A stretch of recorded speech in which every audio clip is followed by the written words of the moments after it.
Друзья, всем привет! Карен Хачанов, Карен с победой. Я впервые, когда смотрела тебя на корте, понимала, что ты ниже, чем твой оппонент. Я тебе честно скажу, я понимаю, что ты ощущаешь. Да. Ну не впервые, не. Почему? Я играл против Визнера, играл против Карловича. И всегда в таких матчах вот ощущаю себя вообще, не понимаю, как это возможно. То есть и встаю на место тех людей, которые так чувствуют со мной каждый день. Всю свою жизнь я так живу, представляешь? Как приспособиться к такой подаче? Есть вообще какие-то ключи? Ну, опять же, против таких игроков надо просто ждать. Надо чуть-чуть иногда угадывать ощущения, там, не знаю, первые геймы ты стараешься понять, посмотреть, куда больше соперник, не знаю, особенно в моменты, когда по 30, не знаю, 30-15, 15-30, то есть пытаешься посмотреть, есть ли у него какая-то стратегия определенная, куда он больше подает.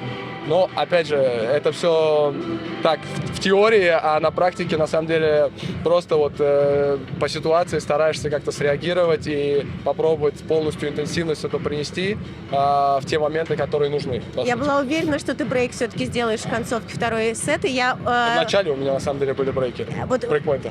Мне казалось, что начало матча будет все равно, будешь втягиваться. Я сделала прогноз, что будет 7-6, а второй сет, я думала, ты возьмешь 7-5. Даша не даст соврать мне, это правда, да. Ну, чуть-чуть не угадала. Чуть-чуть совсем.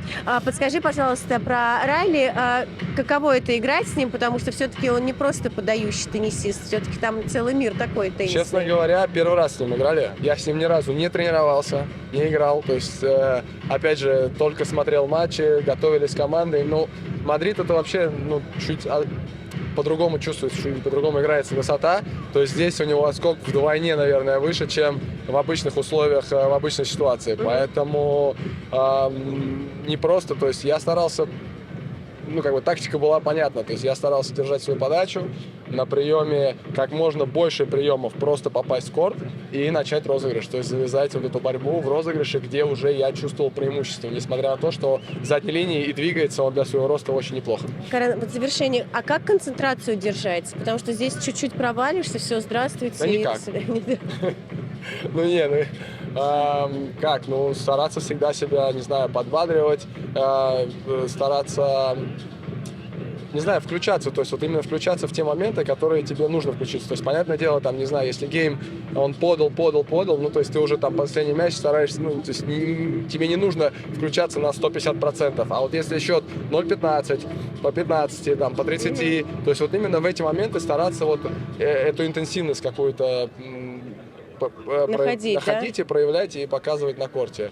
Опять же, это не просто, потому что половина розыгрышей там просто подача, прием, один удар, да, и потом вдруг у тебя розыгрыш, и тебе надо на максимуме, на полную отбегать, откатать и, ну, завязать борьбу. Поэтому, ну, такие матчи, они очень специфичные, поэтому рад, что смог его пройти. Очень неприятно с ним здесь играть. Знаешь, кому сейчас сложно? Это Женя Донском, который летит. Да? Он вылетел ровно полчаса назад. Не дождался. 7 часов лететь. Он ждал, он будет думать об этом. У него Wi-Fi есть в самолете. Да? Я думаю, мы напишешь? Ну да, что наверное. Скажешь ему?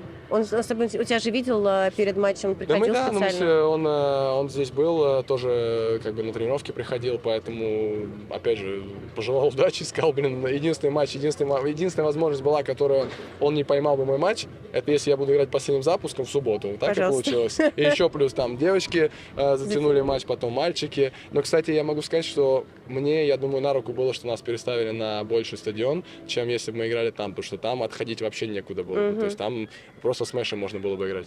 Все, мы тебя отпускаем, уже холодно. Все, Спасибо тебе большое. Спасибо.